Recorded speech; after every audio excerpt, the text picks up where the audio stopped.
Saint, how's it going? Yeah, no, I wanted to see if you had a chance to take a look at that Genesis stuff that I gave you over the holidays.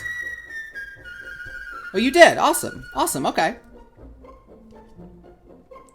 Yeah, I know it's a little amateurish, but you know what? I got my job from some rough feedback. This was a little bit rough and kind of unbalanced. So go ahead and post the thing. That's okay. It'll be good for anybody, it'll be good for future efforts of the game to kind of see what people who haven't had exposure to it really think of it at first glance.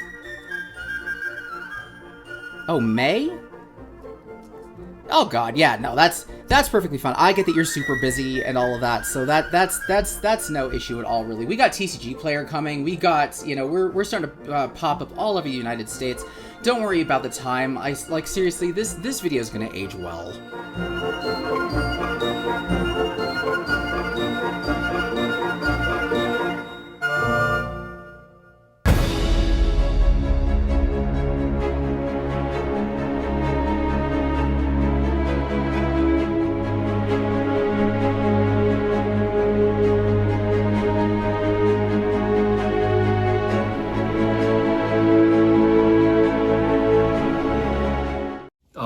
All right. Welcome to FaBled Hunters.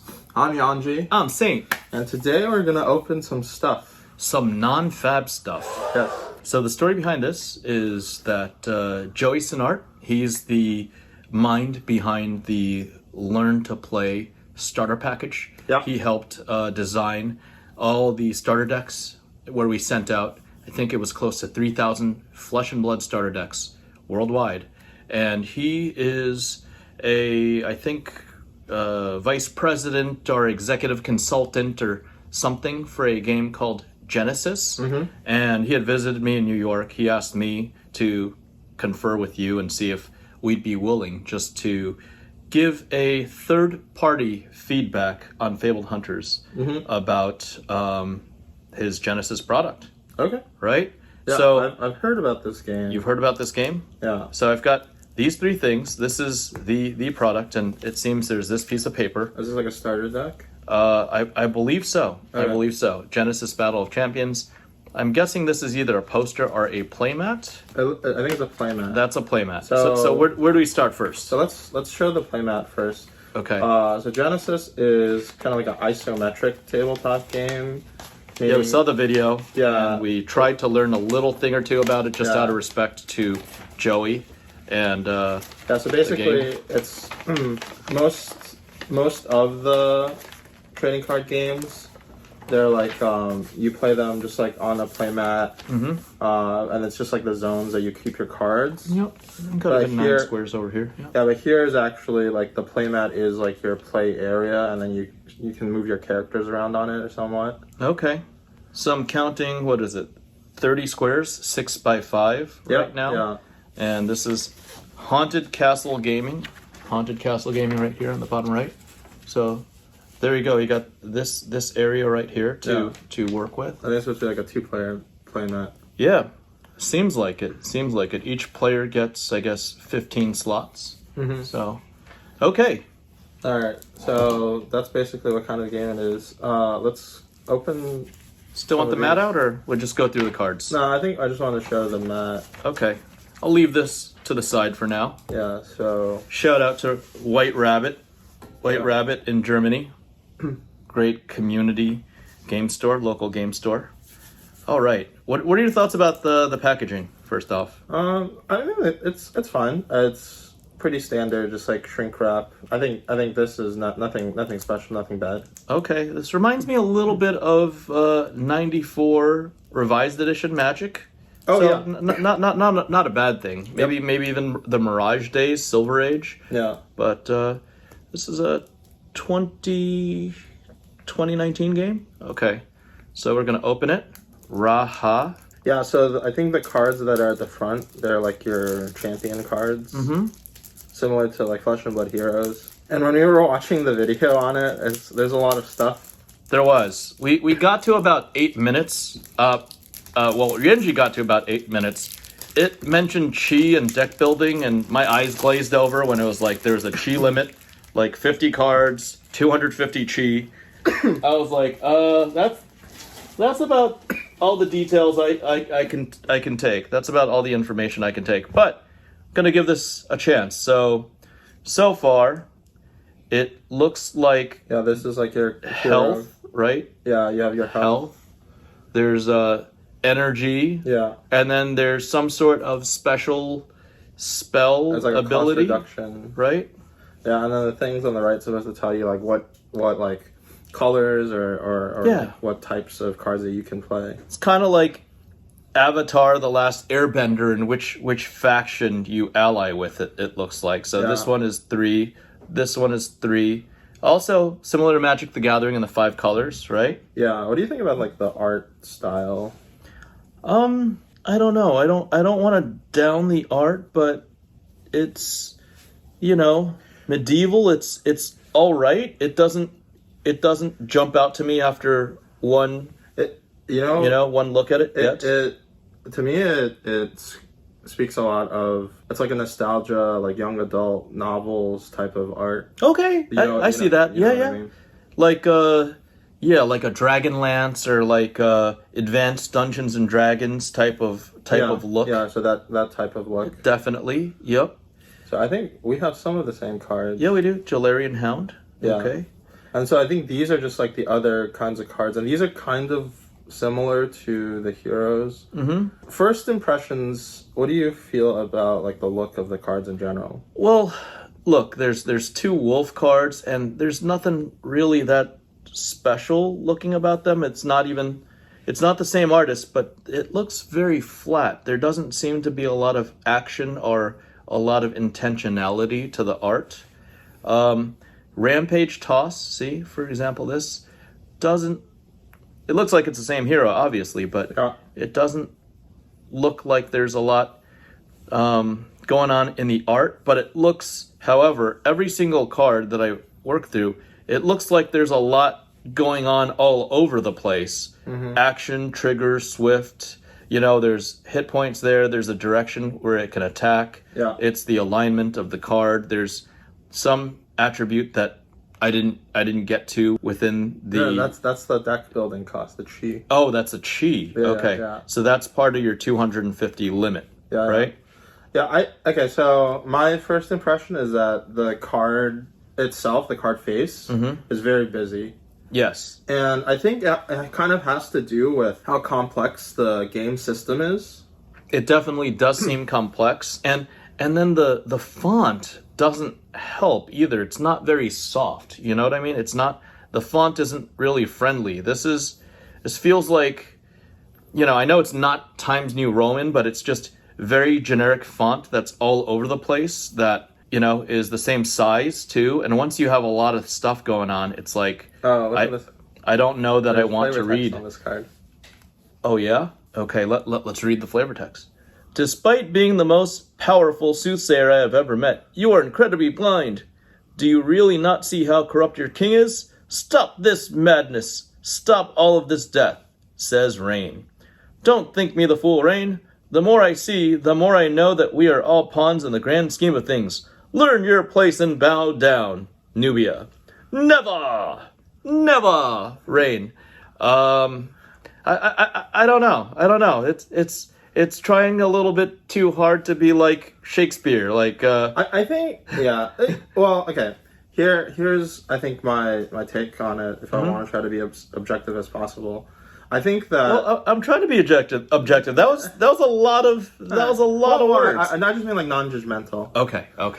I'm trying to be friendly about it too. I think that the game system is pretty complex, and there's a lot of like moving pieces, like the deck building requirement. There's the fact that you're playing on like a 3x or 6x5 board, and then so you have like information on like how the cards can attack and stuff. One of the things that I like about Flesh and Blood is that despite the fact that the game itself is like pretty deep in terms of the strategy element, it's actually quite easy to pick up and play. And then the cards themselves, there's not a ton of information that is like relevant. So there's like, you have like how much it costs, how much it pitches for, which is displayed in 2 different ways, like the color and also the number of pips. And then also like whatever like the card text is, right? And the block value, sorry. I agree with you. So there's 4 things that matter. Here, there's I mean, it's above and beyond the chi, the alignment of the color, the health points, all of this busy work. There's also like the third dimension. This attacks front, it attacks left, it attacks right, whereas this attacks in 6 points ahead of you, and you gotta keep track of so many different things. Yeah, so I think this is just like a common. Let's take a look at it. So this is a common. So there's one thing that matters, which is like what like factions it is. 1, 2, Yep, 3, the chi. 4. Yep. 5, 6. The math over there as well, about 10 energy, I think the wolf Oh yeah, takes. yeah. So these are like to bring these are it the out. Costs. Yeah, these are like the costs for the different things. So and then you've got to keep that in mind while you're piloting your hero, right? Because your hero has 80 of these, and this gray wolf presumably costs 10 of them, so you can only get 8 gray wolves at a maximum, right? Yeah, so I think that's my main criticism is that the card face is very busy. Yeah, and this very non-engaging. I mean, the art, it's not poorly drawn. I'm not going to I'm not an artist. I couldn't draw any of this. Yeah. But like... Well, it's hard to see also the art because there's stuff covering it up. There's too much going on. Yeah. Yeah, like, for example, so far, the only art piece that I like is Thunderstruck. And this was the only card where I noticed there was almost like a full art treatment. Full art treatment of Thunderstruck. But that was it. And then I'm looking at Simba over here, and I'm just like, that is not like, there's something a little weird. It's like an oil painting of a tiger, and okay. Yeah, so I think that like these are the if this game was a digital game where your software can handle a lot of the kind of like the back end like upkeep of stuff. So like like I don't need to like see this like Chio crime or whatever. It's just like during the deck building part you can like handle it. And then the costs and everything, like maybe they only show up if you like highlight the ability. Yeah. And just pointing out the flavor text. See, I am giving you another chance here. If you come after me again, I won't be so kind. The first sentence feels, superfluous. Like if you just went with, if you come after me again, I won't be so kind. There'd be a little more badassery, and it would be more memorable of flavor text. Do you get what I'm saying? Like, there's a lot of sentences, and sometimes less is more. And here, it seems to be more. And yeah, so I just feel like everything. A lot of games that I have played recently to try out, I feel like the paper games are kind of prototypes for like a digital client. Yeah. And I can definitely see a game like this being like very fun to play as a digital game. Yeah. I think as a paper game, there's like certain, I guess like restrictions that you have because you need to be cognizant of the fact that like when you're printing the cards onto paper, that you're using the paper as pieces, so you don't want to like overload them with information. Yeah. And you want them to be like easy to pick up and play. And we watched the video on how to play, and I think that it's not as easy to pick up. It was about 15 minutes, I think. I think we got to minute 6 or 7 at 1.5 speed, honestly, before it was like, there's just too much. However, like I look at this and I'm like, sidestep. Okay. This is my speed. This is like, okay, it seems like you can move left to right. Yeah. Right? It seems to me almost like a defense reaction or something like that, where you're moving out of the way of the hero attacking forward. It's like, I'm attacking you. Yeah, there's another one. It's like leap. Yep. Yeah, I think if all the cards were like this. Yeah, it'd be a little more interesting, right? See, sidestep, left, right. And then this goes forward, and I'm like, I sidestepped you. That makes sense to me. And here, the flavor text here is a little better. Even with your back against the wall, there's still options. Right? That makes sense, because there's still options. There's left and there's right. Yeah. Yeah, so I think that's overall my feeling for a lot of these cards. Yeah. I have no idea. Like, the game, honestly, seems like it could be very fun to play. There's definitely a lot of, I think, initial... The learning curve, right? Initial investment. A lot of these cards, I think, just have too much text. Yeah, Thunderstruck, like, energy 24, right? And the Raha only has 95 to begin with. So I'm basically assuming that at some point I drop a Thunderstruck and I'm going to need a counter for 71 to keep in mind that Raha only has 71 more resources left. Yeah. Right? Like that's... And then all the creatures are like mini planeswalkers. Yeah, that seems to... See, as much as I criticize Magic the Gathering today, the reason why it was successful is because you only needed to remember 20 life, right? There was a die in front of you, 20 life, and that was literally it. It's like, get him down to 0. Oh, you're playing the color. Look at the icon on the top right. As long as you have that many resources, you could summon whatever or use whatever, and then that was it. I wanted to touch on like the color aspect that I think the Magic does do well, that I think that this game could take some cues from. So here, like the color of the cards, it's like shown as a symbol on the right, and which in Magic they do as well. They have like the pips, but also for Magic, the color of the card also affects like the color of the border and like the background color of the cards. Oh yeah, of course. Like green cards are like green, have like a green background. Yeah, white cards have white, black. Yep. Yeah, here all of the cards have the same kind of background. And the only difference is what's here, right? There's the yellow thing versus the pink thing. Yeah, which I think makes a little bit of sense for the context of this game, because in this game the only important part I think of the like the identity is like whether or not you can put them in your deck. So when you like go through your deck, you can like easily see, oh yeah, like you can make sure like everything like fits. Yeah. But I don't know. It's just like one of those things where this is like a level where if I was just doing this on digital and it kind of like my software kind of handled all of like the checks for me. Yeah. I could like get rid of this section and then see like the more of the art. Yeah, and again, like I said about the flavor text. All these exchanges, it's interesting to have flavor text here and there, but it feels like nearly 90% of the cards have flavor text. And then here's another Raha. Maybe the flavor is very important to this game. It might be, but it requires a... What's going on here? Is that another hero? I think they are the same. They're just the same hero, but they're different art. Different art on the same hero? Yeah. Oh, okay. Interesting. These are the starter decks with the commons and uncommons, I think. So, same hero, alternate art. Yeah. I like this art a little better. So I think one of the things also that Magic has done, like whether or not you agree with it or not, nowadays, like they try to make it so that the only like the most complex cards are all like rare or higher or like uncommons. Yep. Maybe. And here it seems like even commons are like essentially like planeswalkers. Yeah. And so like that's also like a big thing I think in terms of trying to keep the game a little bit simpler.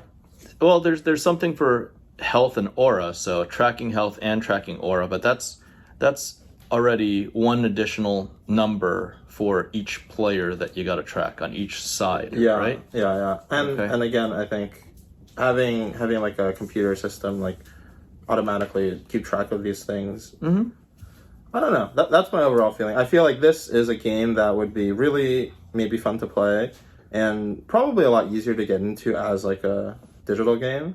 As a paper game, I think there's a lot of... Yeah, if a tutorial was built into the digital game and there was like a level 1 starter, you must play this or you must click this to opt out and move on if you already know how to play the game type of system. Yeah, because I just feel like the cards themselves are just too busy. Yeah, because even like you mentioned for FaB, even in FaB, it was something like 4.5 or 7 minutes. Between 4.5 and 7 minutes are all of the learn to play videos, I think. And I think the professor has a more in-depth video. Yeah, it's like learn to play in 10 minutes. Learn to play in 10 minutes, exactly. And the 14-minute video just stacked so much stuff. It just came at you with 50 card limitation, 250 chi, and look, here's the chi, but here's the energy, and here's a hero's energy, and there's a lot of stuff going on. There really is.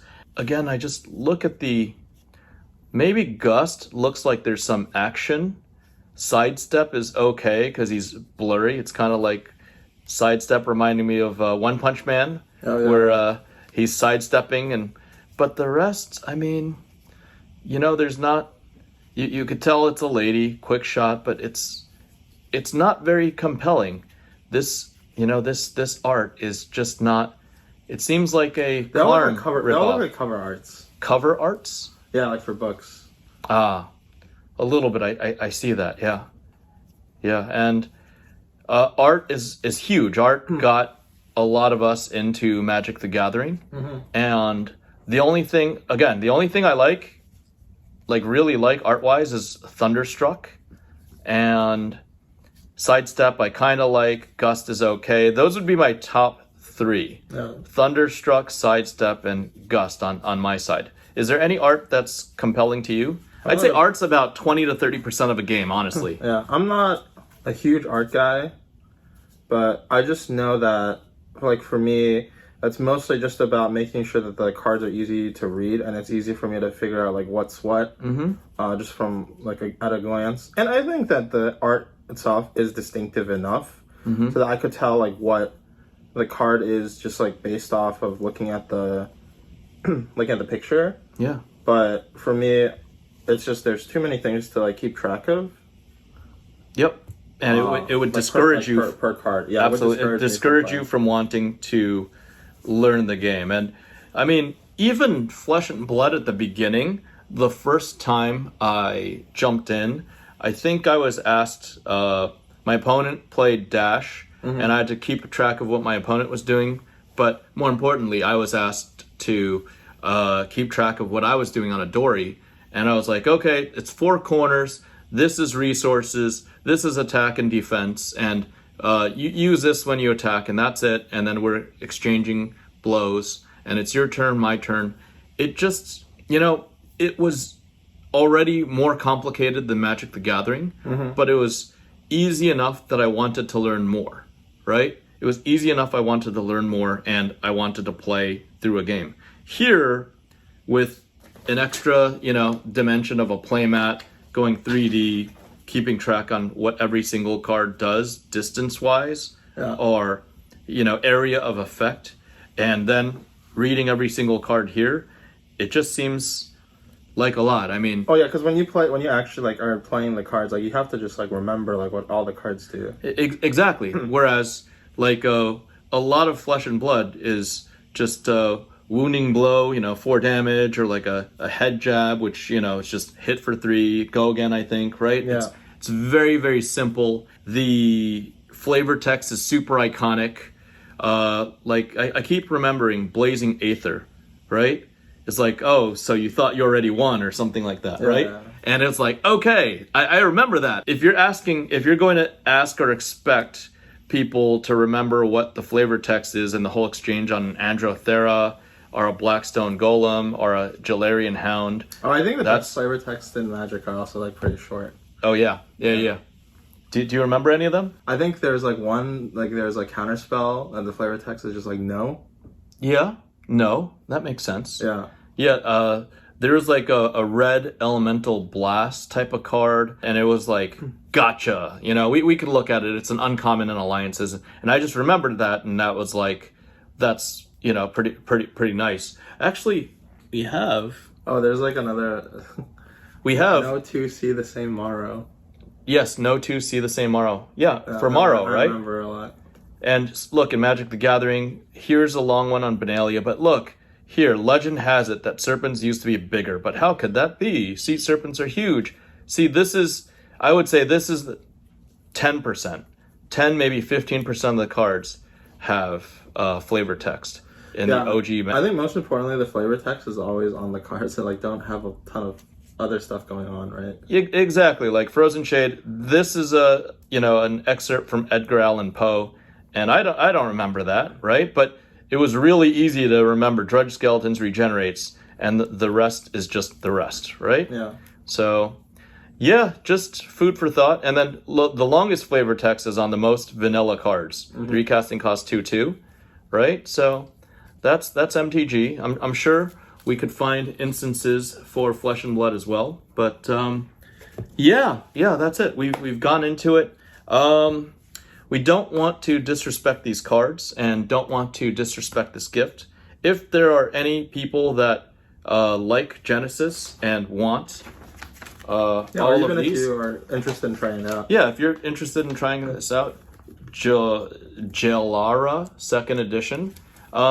Hopefully we were not too harsh, but I think we can safely say that we're glad to pass this along to a viewer, Patreon or not, a viewer of this FaBled Hunters episode. We appreciate Joey Senart for giving us a chance, giving us the opportunity, responsibility, burden of reviewing this product. Then we still appreciate it. It was fun. Hope I wasn't too heavy-handed. It sounded like Yuanji was a lot more open-minded. I'm stuck with I'm stuck in my mindset, stuck in my ways, and stubborn about my 2 primary TCGs. So I had less positive things to say, but yeah. Any thoughts from your end? Yeah, I mean, I hope that the game does well, and I hope that a lot of people have a lot of fun playing the game. And that's it. It's not you and I not our cup of tea, but we reviewed it. We gave feedback. Again, hope I was not too harsh. I do hope that the folks at Genesis, they do well. Yeah, Haunted Castle Gaming. Hope you guys liked the episode. Remember to like, comment, subscribe, twiddle that notification button, and we'll see you next time. Hopefully not reviewing more other TCGs. Thanks, guys. Bye. Bye.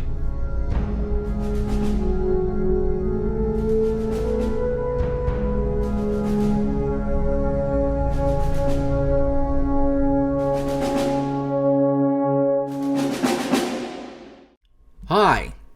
This is a little bit awkward, but anyway, quick story. So I'm Joey, by the way, if you don't know, Decks and Drafts YouTube channel, but also I was the head of marketing for Genesis Battle of Champions. These guys, for a year, and last year I was out in New York, and Saint was gracious enough to take me out to dinner so we can chat about things pretty much flesh and blood.